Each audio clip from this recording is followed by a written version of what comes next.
All right, Smirnoff, official vodka of the NFL, world's #1 vodka. Chris Cody, you're with me here. Smirnoff!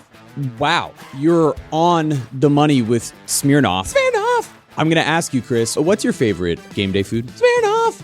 That's your favorite game day drink. What's your favorite game day food? Smirnoff! All right, here's the deal. Game day is everything. The noise, the rituals, the passion, the dip, the wings, the dip again. Smirnoff! Smirnoff belongs in that mix because if you're tailgating or hosting or just sitting there checking your fantasy lineup every 30 seconds, you need Smirnoff! Otherwise, it's not a real game day. They've been doing it since 1864, which is, I don't even want to do the math. It's a long time. It's like when Greg Cody was born. They're award-winning. They make cocktails super easy, and they're all about bringing fans together. So yeah, we do game days. That's their thing. And if you're over 21, you should too. Why, Chris? Smirnoff! Grab a bottle of Smirnoff! at your local retailer and head to Smirnoff.com to find recipes of delicious cocktails perfect for game day. Smirnoff! Please drink responsibly. Smirnoff! Number 21 vodka, distilled from grain, 40% alcohol by volume, the Smirnoff! Company.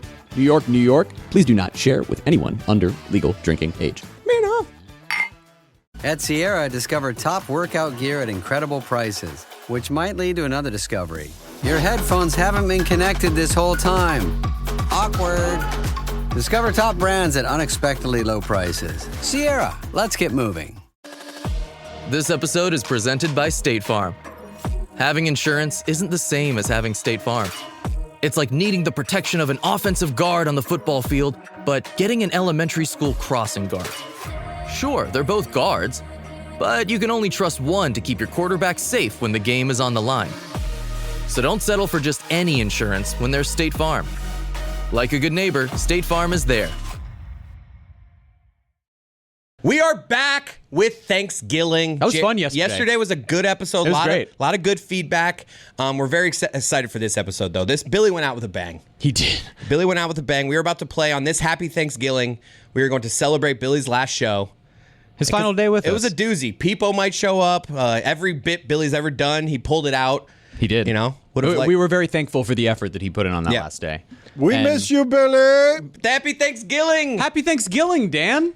Happy Thanksgiving. Here's the show. That was good. That was perfect, Dan. Thank you. I almost ripped Billy in there. I was almost going to be like, it would have been nice to get that effort, maybe before the final day, but I'm keeping that in. I left Leave that all that in there. Yeah, I left it. I'm leaving it. Leave that in there. Just let it linger off the end of that. For sure. As if he didn't know he was on mic, because he didn't know he was on mic. Leave all of that in there.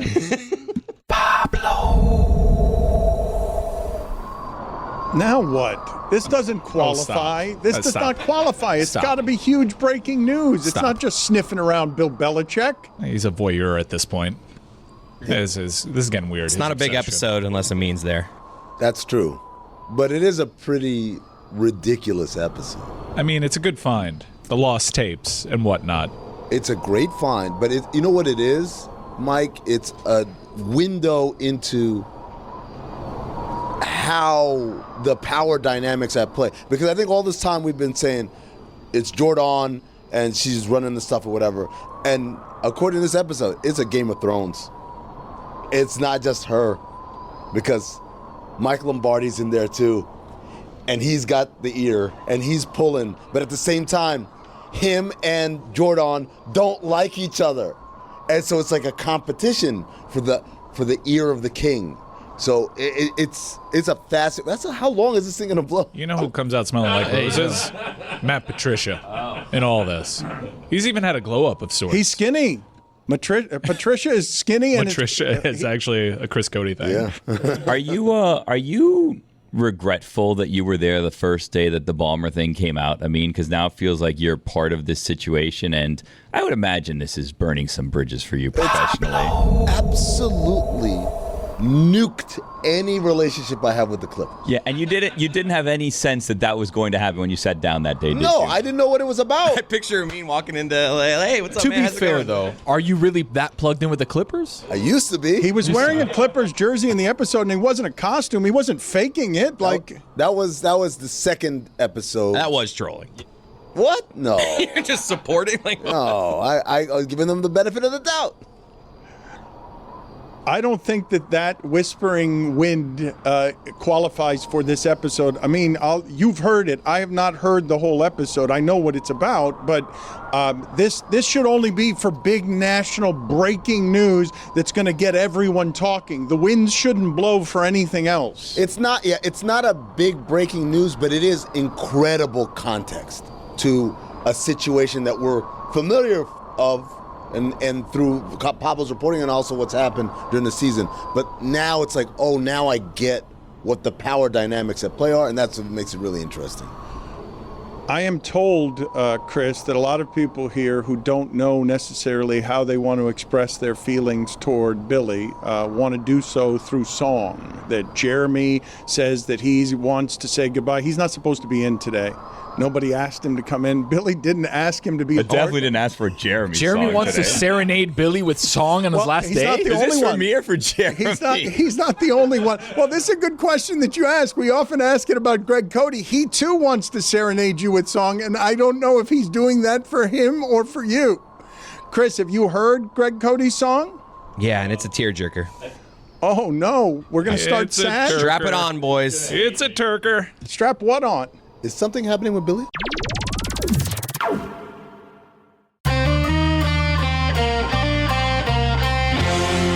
You became the dude as you vaulted higher. A useless sound not hard to find. And our love for you, it was forged in fire every time you blew your mind. Skeptical at times, but nuance always knows how to make us feel without you on the show. You won't be back, Jack, our favorite hypochondriac. So bang those pots and pans into the sky to go where apple pies and eagles fly.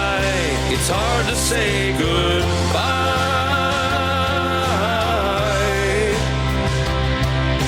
An onion won't be the thing to make us cry when it's hard to say goodbye.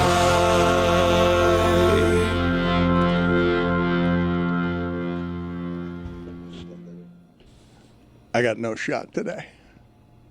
I got no shot of being any good today. Billy, it was a tearjerker.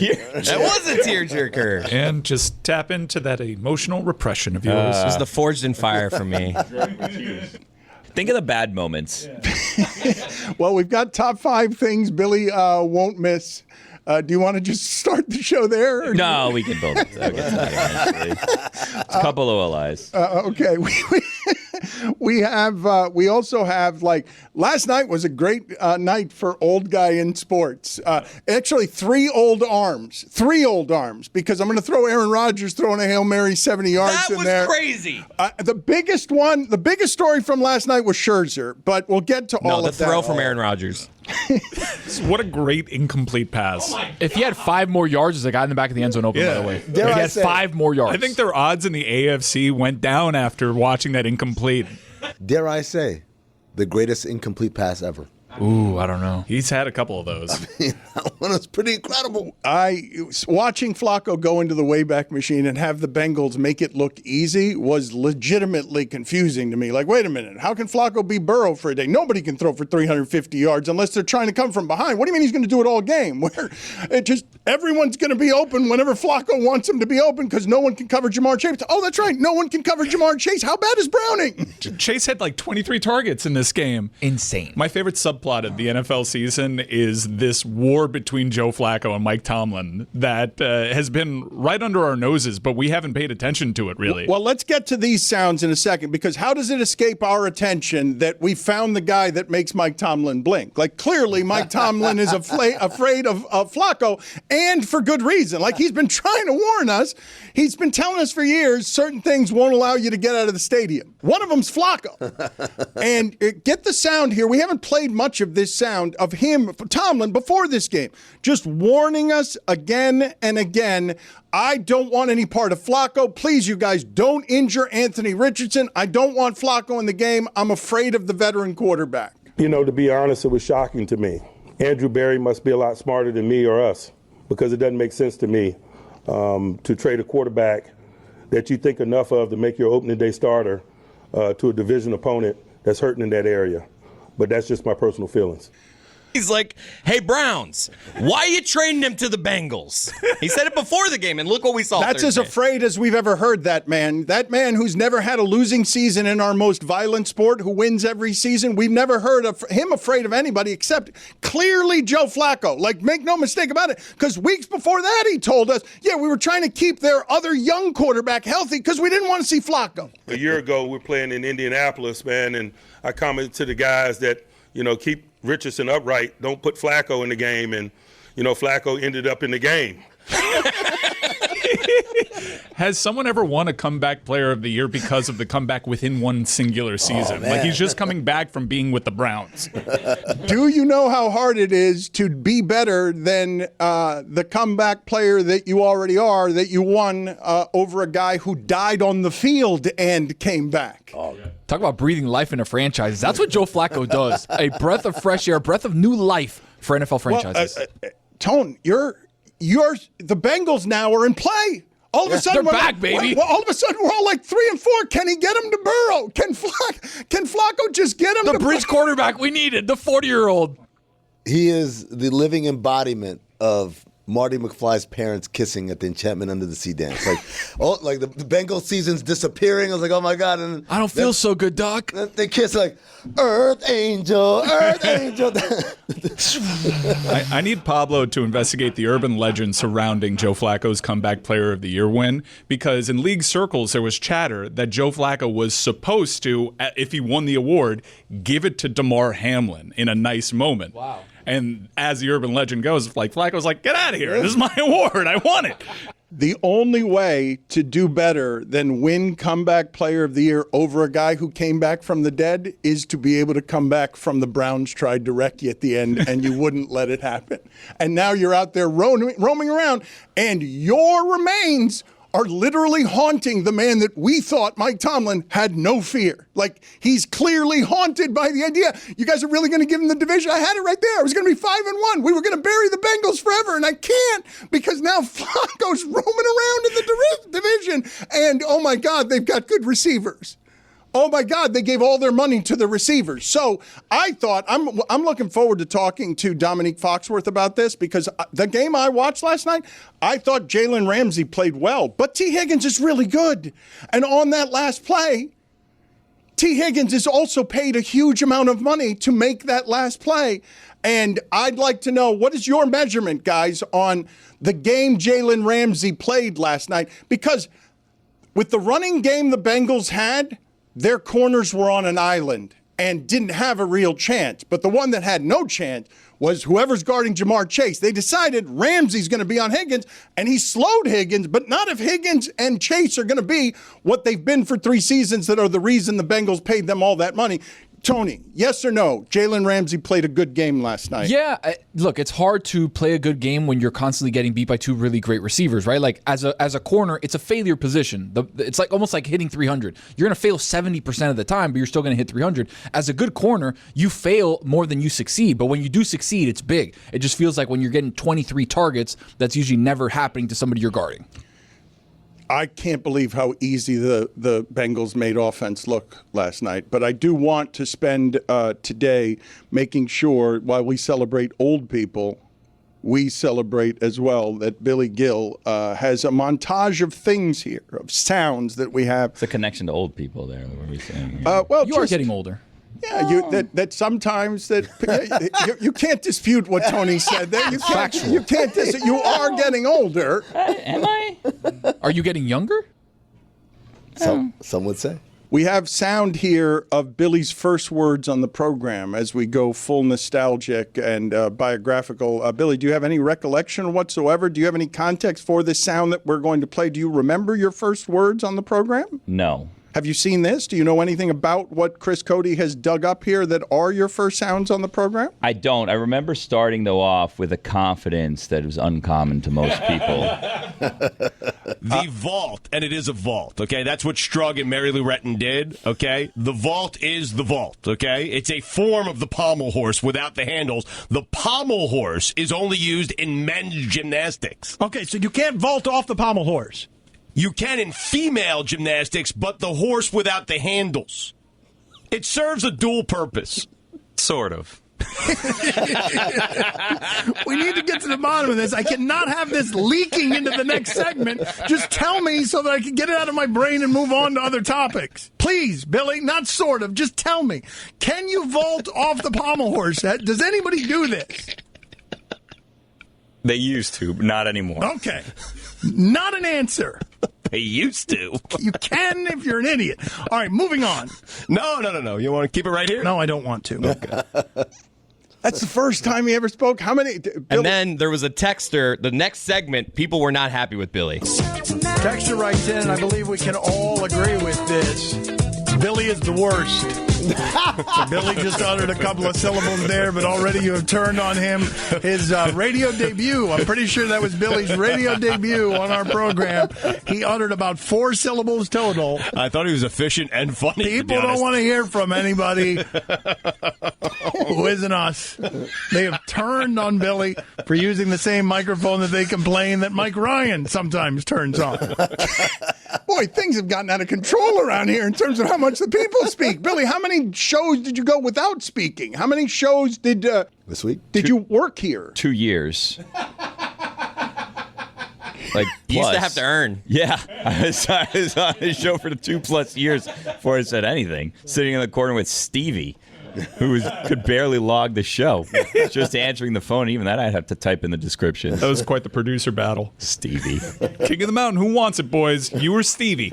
And you guys you and Stugotz just wanted to be Stevie's friend the whole time. You're like, man, Stevie's so hot. Came I'm to like, my what's wedding. wrong with you guys? I invited Stevie to my wedding. I don't feel like it's fair to group me and you and Stugotz thought that Stevie was so hot. He was so bad. But we just loved the vibes. He's like, hey, man, I forgot to log the show today. You do you, Stevie. You're doing great. You guys treated him also like Joe was like, how the ladies treating you, Stevie? And he's like, I had to live this weekend. Like, Stevie. His dad was like friends with Stugotz. Stevie! Vibes. He works hard. All right, look, it's the holidays again, and people are running around and getting stressed out, and they're asking me, Roy, what should I get? What should I do? Give me some recipes. And every year I tell them the same exact thing. Get meat. It's not that hard. It's not that complicated. It's meat.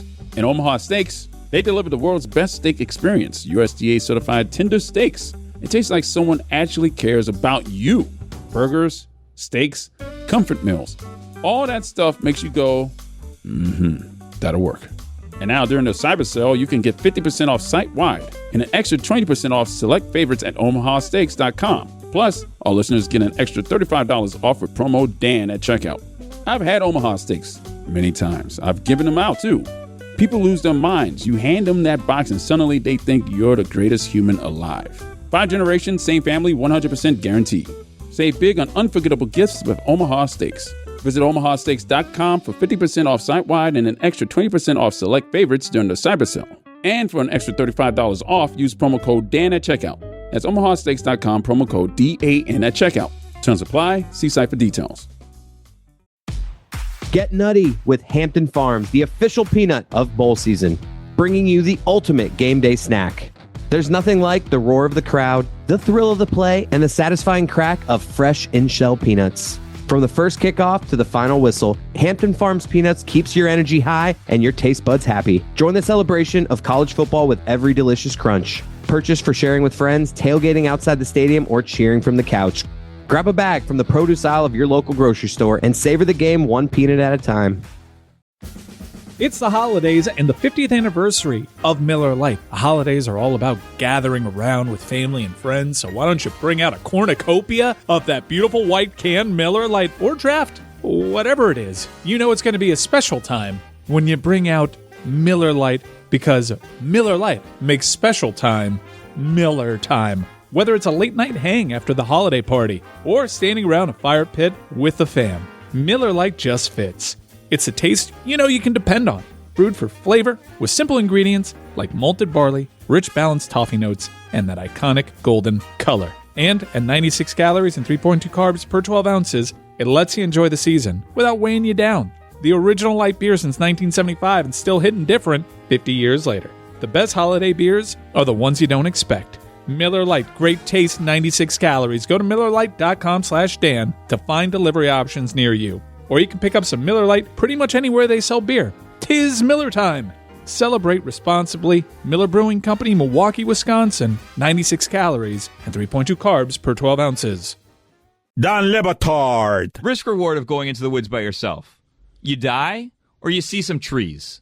I'm not going to die to go see some trees. Stugotz. Listen to me. You've seen one tree, you've seen them all, okay? There's no special That's not trees out true there. at all. That is absolutely not I feel like true. it's true. I'm There's with no Billy on special that. trees. That is like trees. This is nonsense. This is the Don Le Batard Show with the Stugotz. Let's get some video here of people, and also more recently, right? Because Billy and Zaz had a moment the other day that I want to replay because I'm pretty sure it was the introduction of the mouthpieces. The Dentec bucket mouthpiece, yeah. Yeah, but let's play some of that back. Going back to the Clevelander, let's celebrate Beepo for a second. Something that we can make happen, right? This is it. Bro, you take a turnover chain, you put on the Cuban flag beanie, and that's it. You walk out with Jorge, and that's it. Bing, bang, boom. You gotta give him a Cuban flag Nate beanie. is gonna quit before the fight even starts because he's gonna see what's up. As soon as you walk to the ring with him, you take a cazuela, you start making. Let me find it. Hold on a second. Pots and pans. You just Yes, yes. That's how you need to go to the ring. The day of the fight. You don't have this, Stugotz. You don't have this in you. You just broke something. Yeah, that's right. And guess what else is going to get broken? Nate's face is going to get broken. I'm telling you. Whoa. All right, so I'm going to train with Guillermo. I mean, how do I handle today weaving between sports and celebrating what is obviously an emotional last day for all of us without allowing the emotion to get in the way of an emotional last day for all of us? Wait, whose last day is it? Eve's. I know. I saw that email. I was crushed. Shout out to Eve Wolf. Thank you for your service. We should have made this a Stevie Coltoon tribute show. Oh, my God. I want to learn more about this Stevie Cat. I've never heard of him. He's the best. Recently got married. Ah, congratulations. They tied him down, huh? You didn't get the invite back? Man. Wow. I was a little raw about that, to be honest. By the way, Kevin Nagandi says congratulations, Billy. Thanks. Ran into him last night. The great Kevin Nagandi. Wow. Didn't we accuse him of putting a mirror over his bed? Yeah. I think that was me. I don't even want to know the context. Kevin Nagandi. We were saying who at ESPN most looks like they have a mirror over their bed. but he looks at himself. He's just looking at his face. No one's ever been more excited to see us in Bristol than Kevin Nagandi. It was awesome. So nice.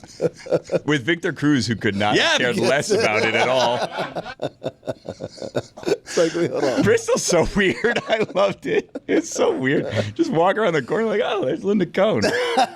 I went down a Billy rabbit hole last night on YouTube. Anyone else do that? Why? Now, I did stumble into a best of montage of myself, but I got a good. You stayed on that one? I got a or- good 10 minutes into like Billy montage. You thought about quitting. How long was that? 30 seconds? No, it was like 19 minutes actually. 19 minutes When of I got Best of fired, Chris? someone made it. Yeah. Oh, wow. Oh, so this is all pre. Got it. Can you tell me, Mike Ryan, if during your dinner with Kevin Nagandi, anything presented itself that made it more accurate what we've just alleged, that not only is Kevin Nagandi the person at ESPN most likely to have a mirror on their roof in their bedroom, but Amin's contention that it's not to have sex. It's just so that he can see himself in the mirror because... Good morning, Kevin. Because television is the vanity business. That's right. Looking good, Kevin. If you weren't up there, I'd love to have sex with you. You had a You great look day. so good. So I don't know why I made him Joe Tess. You look great. A couple things popped up from that interaction with Kevin Nagandi. I was, as a goof, we were at Joe's, and I was wearing a bib. And, you know, that's not cool when a guy, it's like that scene in Forgetting Sarah Marshall. Like, I wish I wasn't wearing this effing shirt. Yeah. I was wearing a bib the entire time. And also, Dan, congratulations. You're at the point now where people ask, how's Dan? Oh. With that face? Yeah. Is Dan okay? Like sucking teeth? How's Dan? The way people ask me about Poppy? Yeah. How's Dan? While you were wearing a bib. While I was wearing a bib. I'm like, just living high. Yeah, I'm like, vibes are good. We got another deal. Can you believe it? It dawned on me that I used to work at the same company as Kevin Negandhi. I'm like, what a weird time. I don't feel like I was a member of ESPN all that much because we were working in the Clevelander. Yeah. But I'm like, yeah, it's my old coworker, Kevin Negandhi. It was weird. Well, you've heard Billy walking around Bristol and walking around a corner and seeing Linda Cohn, I'm guessing, is like Billy's children walking around Disney World and seeing Mickey Mouse at the breakfast. No, they're terrified of the characters. Yeah, kids are scared of those things. Kids are weird, it's man. Weird. Yeah. It really is. They talk about Mickey, Minnie, then they go see Mickey, Minnie, they start crying. It's like, Jesus. My Christ. earliest, like literally, well, Pass one of my anymore, earliest brats. memories. Went to Disney World, saw Goofy, wouldn't shake his hand because I thought he was gonna bite it. I was 2 years old, and I was 37. Yeah, I know. I dropped the ball. I know. I was in the Sun's front office at the time. This was last week.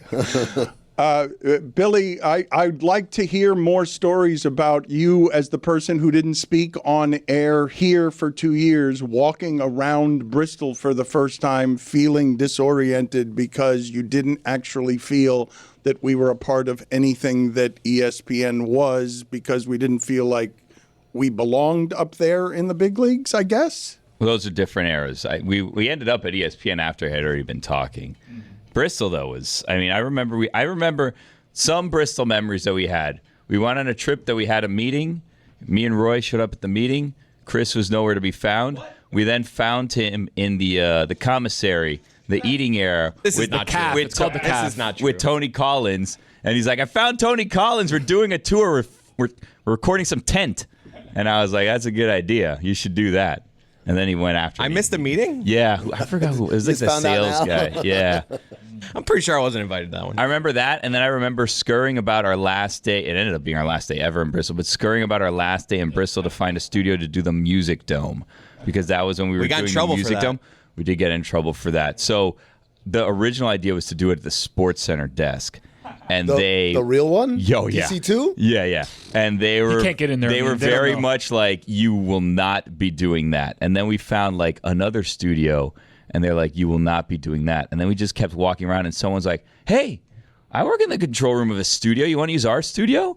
And we're like, absolutely.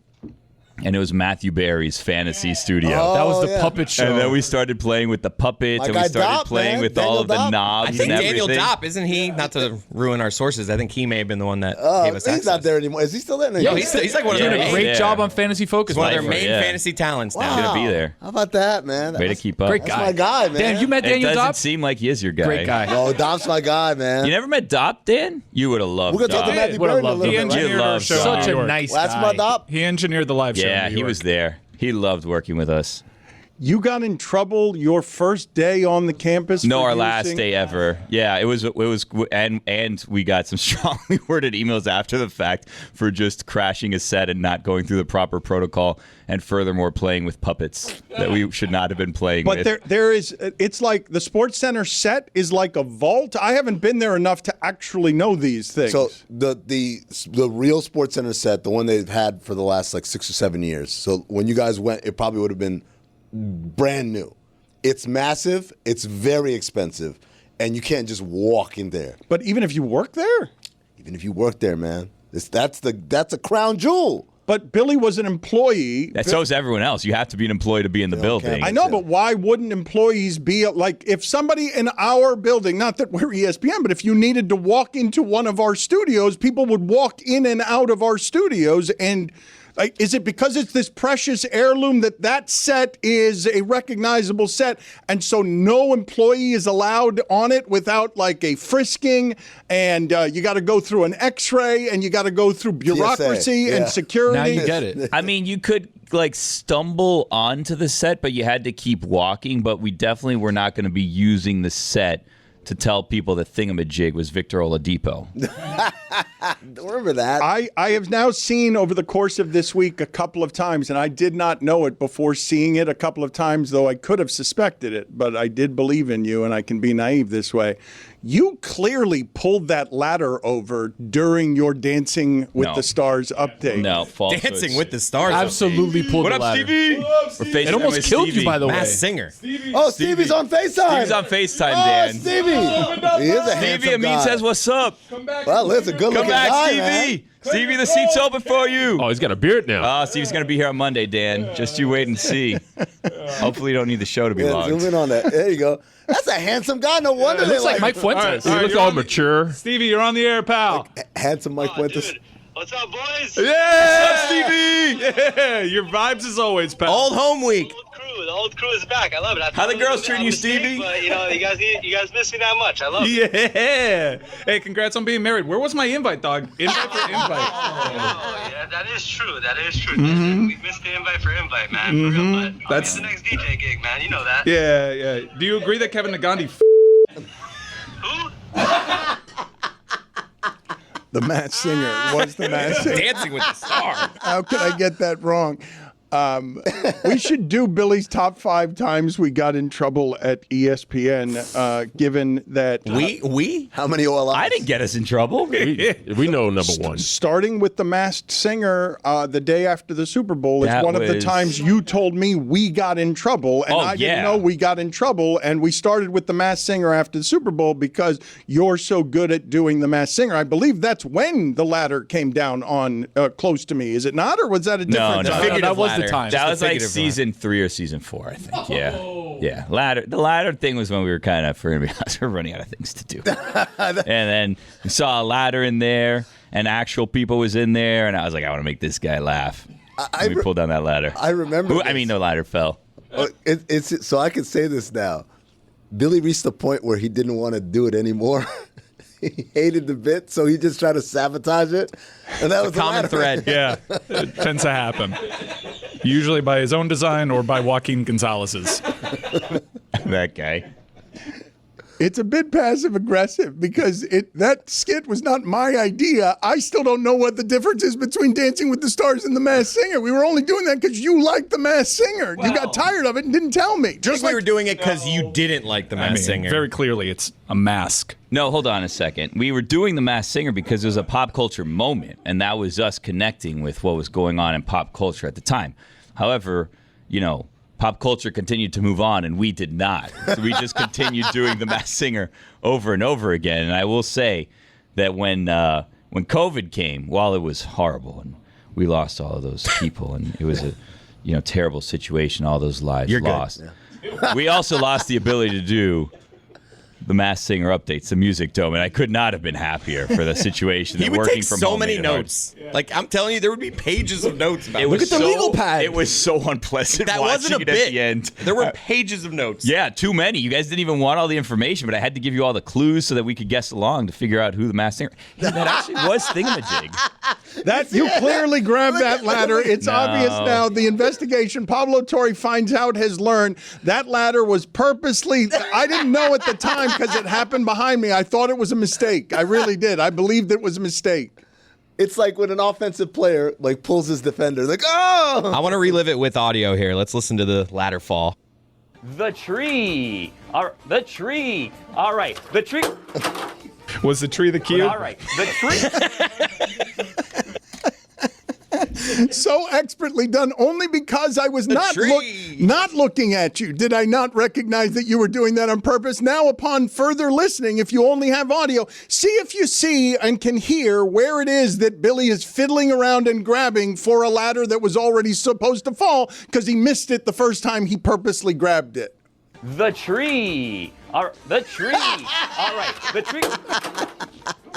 All right. The tree. The ladder missed its cue. Performed total eclipse of the heart. The tree. Can we just grab it?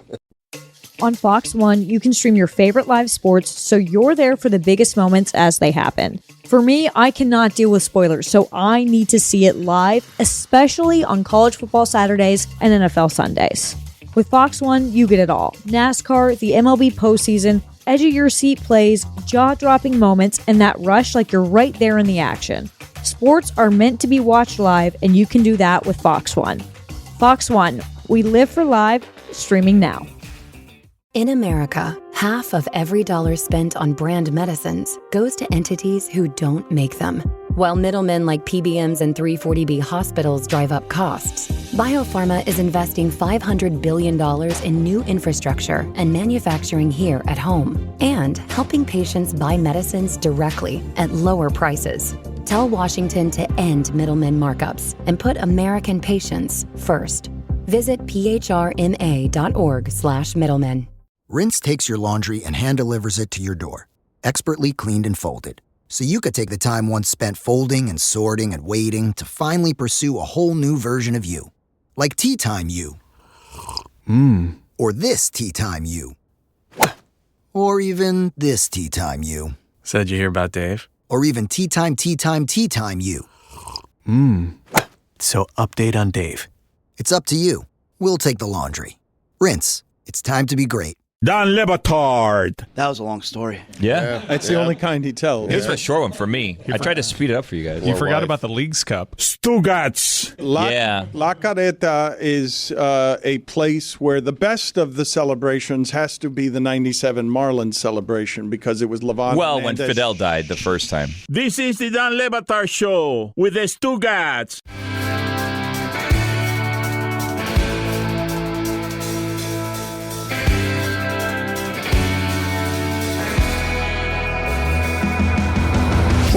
Play the sound of Zaz and Billy arguing. This is an all-time clip right here. I honestly, when you had the swap helmet and he was in the studio, I was hoping you guys could recreate the magic.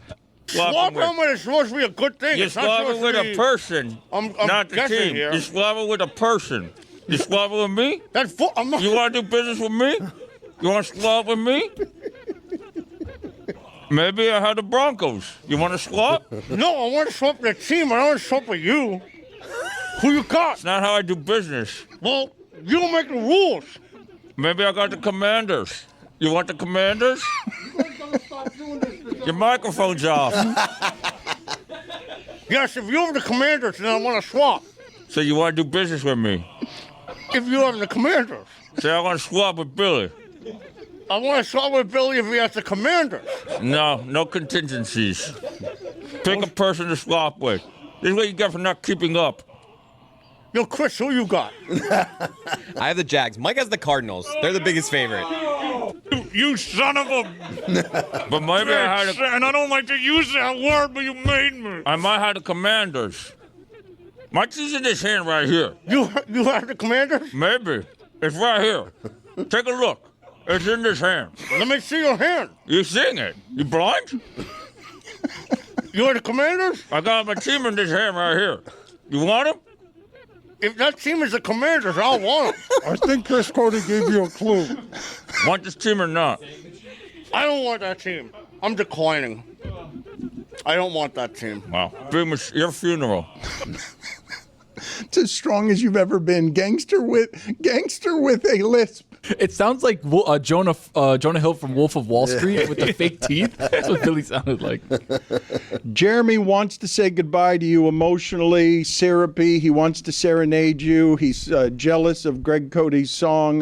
Jeremy's in the other room. He also badly wants to talk about Scherzer putting on the best performance that there was from an old guy yesterday. We're not going to let him do that. But Jeremy, what do you have? How do you want to say goodbye to Billy? Thanks, Dan. Yeah, I really wasn't sure how to say goodbye. I dressed as Billy today as tribute. He's always been one of my favorite characters. He welcomed me in with so much love and so much grace to the show, and I didn't know how to put it into words. And speaking to him in person, I didn't know how to even write it in a card. So I decided, like Greg, like Yeti, I would try to put my words into a song. So Chris, I think you have that available. Goodbye, Billy. Goodbye, Billy. Goodbye, Billy Gil. See you later, man. And I mean it from the heart, Billy. While Jeremy was setting that up, that's the one. The camera didn't show it. Billy was hitting him with the wrap it up beat. Yeah, Billy was trying to speed him up. Jeremy is vying for the position left open by Billy by trying to yammer more than Billy. Stevie wants it, though. Yeah, Stevie think is the front runner right now. He's country Stevie's mile hot, lead. man. The vibes. Him or Udonis Haslam or James Franklin. We're going to have an open tryout for Billy's seat. Do you know how difficult it is, Jeremy, to yammer so much that Billy tries to wrap you up? Well, I learned from Billy that things like words can be, because it's like, Charlie,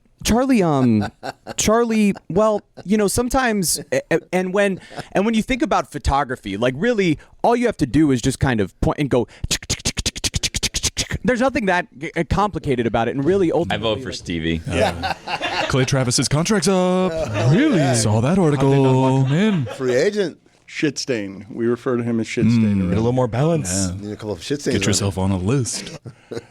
I do want to talk in this local hour. We will spend the show celebrating Billy, and Dominique Foxworth will be around here a little bit later. Matthew Berry will be here as well. We'll ask him about Dop. But great dude. Louisville and Miami play tonight. Louisville. And if people want to pounce on Miami quickly, because very little annoys the national audience more than anything that resembles the "you is back" talk. But there will be people nationally tonight rooting for the whole Miami thing to not be real, for Louisville to win, create more chaos in college football, and produce one of the great things that I missed since Saban left. Where are the teams that you root to lose, that you don't want them to get back on top? Because Miami looks more formidable than they have looked in 20 years, maybe 25. It looks like the most balanced, physical, fast, violent, beat you in more ways team that there is, as I've mentioned all week. There just aren't a lot of teams good enough that the money will tell you, yeah, they're 2 touchdowns better than an offense that is scary. Like a Louisville team that offensively has been scary for a while and can put up 40 at a time. If that defense is real and if Miami is real, what the moment commands is they do not allow the nation on a Friday night stage to laugh at Miami because none of it was real. Normally, I'd be super nervous about this game, and I think I respect Jeff Brom. He's like Miami; they're coming off a bye. Jeff Brom is an incredible play caller, NFL level play caller. They have a really talented, outstanding wide receiver that's going to be a first rounder in Chris Bell. But typically these Friday ACC games, they're a little spooky. Miami historically has actually randomly been really good on these Friday nights. I think 10-3. Overall, since they joined the ACC. But Louisville really struggles at what Miami excels at. That is a bad offensive line. This is a game where Ruben Bain can get after it and pad those stats. Everyone understands while watching the game that he is dominating the game, but he's not racking up the sack totals the way that you would like. They're bad at pass protection with their running backs. The Skinner was here in Miami, and he hasn't improved whatsoever. His frame is the same, and he can't block worth a damn. So this is a game where Ruben Bain can really, with a TV window all to himself, can further entrench himself in that conversation, as well as Carson Beck, who has good numbers and should be in that conversation as well. Louisville historically, and you're going to have to help me here because not just with the pronunciation, I can't tell you how good statistically Louisville's defense is, but in my lifetime, they've never had a good one. Mm-hmm. In my entire lifetime, Louisville. It's not that hard. Not with Schnellenberger, not with anybody. Has Louisville ever had a good defense. This is probably, they've played each other since Mario Cristobal's been here, the battle for the boots, the bronze boots. The last 3 years, I would say this is probably their strongest defense of that era. Remember, like, these two teams combined for like 90-something points last season. That was actually a game that I was surprised Miami won. They were kind of in control of that game, but it was like, I think, 52-45 at the end. This is probably, in terms of talent and effectiveness, the weakest offense that Jeff Brom has had going up against Mario Cristobal. Quarterback, Miller Moss, a former USC guy, you know, he's all right. Brown's a really good running back, but he seems a little hobbled, but he can break away and be a game breaker. It should be, you know, this is, talent-wise, though, this is the toughest test on Miami's schedule to date. Did Billy check out? You think it's talent-wise? Wait, I don't think I agree with you there. Talent-wise on Miami's remaining schedule, I think that this is the toughest test remaining on their schedule. I think that at Pitt, maybe I have PTSD from like ending a season against a freshman quarterback at Pitt with the playoffs on the line. No, that's just ACC fear on the road. Yeah, but Pitt's playing better. SMU's that'll be an interesting road test too, but I think in terms of overall talent, Louisville's probably the most talented team remaining on Miami's schedule. But not more talented than the three teams they've already beaten? No. But, you know, the season's a war of attrition, and I keep holding on to, and this is not an emotional hedge, I just don't think this is the kind of year that you see a team go undefeated. You keep doing that, though, and you know what's coming your way if they lose this one. Like, you know. Yeah, embarrassment, shame, the rest of the nation reveling in it, and those are the stakes now, which is great. Like, we had the conversation that if, you know, they lost this game. Oh my God! There's no way. Oh my God! What is this shit that you guys are talking about? That Louisville and Louisville this, and they're not gonna beat the Canes. The Canes are gonna beat the shit out of this team today. I'm telling you that right now. And you guys have been saying all of this time, where has people been? Where is he? What's going on? Let me tell you a little story. I can't believe this. 4 years ago, a company was started. And there was this man with an accent, and his name was Gilligan something, and he said, we are going to reinvent the wheel, and we are going to make all of these movies, and the first movie that we're going to make is about you, people. And I said, that sounds dope as hell.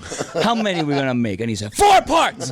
And I said, that's sick. 4 documentaries about people.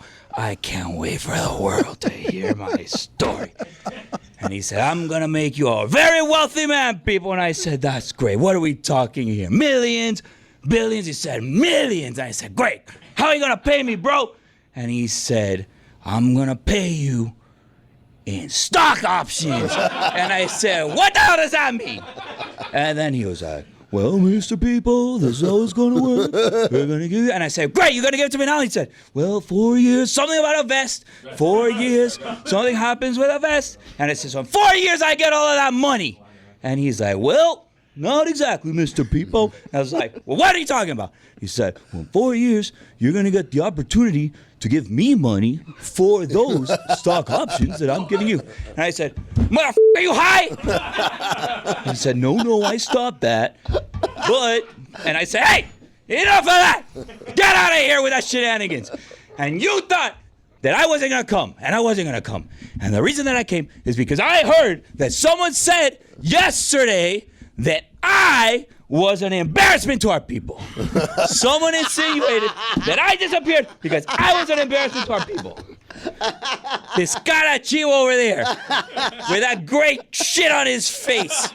And if you go back and you look, Mike, if you happen to know, and Pablo Torre can maybe find out, we look at the old videos from the Clevelander, that beard that he had before, that was blacker than Amin's beard. So someone needs to look into that situation. Me, an embarrassment to our people. You know what's an embarrassment to our people? This guy can't even say reggaeton. That's an embarrassment to our People's right about that. I, sir, am no embarrassment to our people. I am our people. Yeah, you are. Yeah, people. Your cardio is definitely taking a hit over the years. COVID. You still have the COVID lung?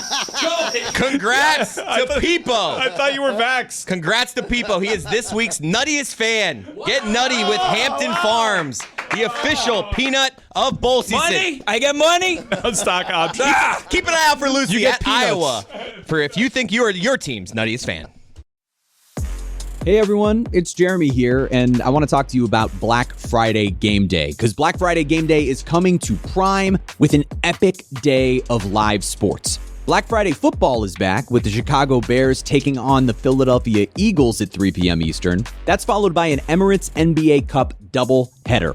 Bucks Knicks at 7 p.m. and Mavs Lakers at 10 p.m. And the whole day starts with the Capital One Skins game as 4 elite PGA golfers meet with $4 million on the line. Black Friday Game Day, the Capital One Skins game at 9 a.m., Bears-Eagles NFL action at 3 p.m., and the final night of Emirates NBA Cup group play with Bucks Knicks at 7 and Mavs Lakers at 10. Only on Prime.